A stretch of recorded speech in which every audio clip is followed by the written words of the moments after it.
second. Sorry about that. This, you recognize, is Vice President Kamala Harris. Now, as a former DA and a former Attorney General of the state of California, you have a lot of experience with the courts and the effect the courts have over legislative bodies as well, and laws that are passed. There are so many laws being passed around the United States right now that have to do with reproductive rights. Are you surprised at all at the raft of laws that were quickly drafted after Roe v. Wade was overturned? I think it's the height of irresponsibility and, in fact, in many cases, inhumane, what has been happening in states around our country who are passing laws that would criminalize healthcare providers, literally provide for jail time for doctors and nurses who provide reproductive health care, that would punish women for simply seeking the kind of care that they choose that they need. We are looking at a situation where, and again, as a former prosecutor, there'd be no exception for rape or incest.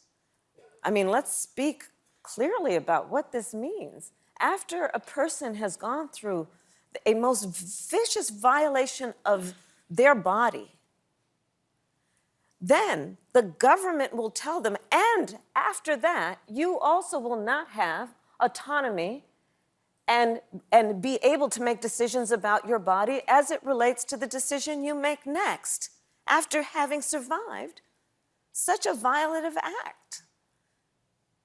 It is, and let's be clear on this issue, one does not have to abandon their faith or deeply held beliefs to agree. The government should not be telling her what to do with our body.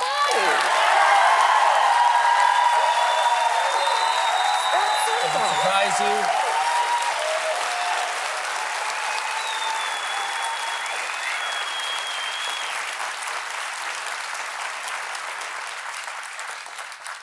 You have a tough job.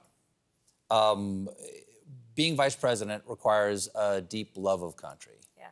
And I'm just curious, as someone who, well, just running for vice president of the United States with President Biden, you need to go all over the United States. And you and the president, or the president and the vice president of the entire country. And you have responsibility to everybody out there.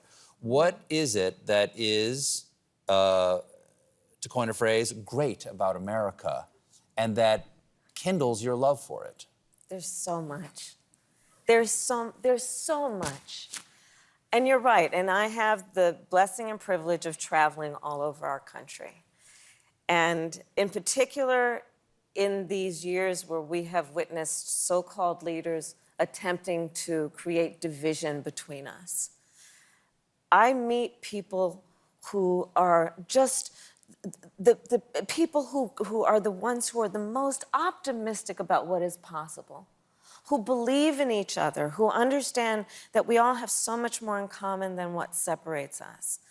People who, you know, when people are out there protesting, you know what, God love them, because we have a nation that says that we will allow freedom of speech, freedom of association.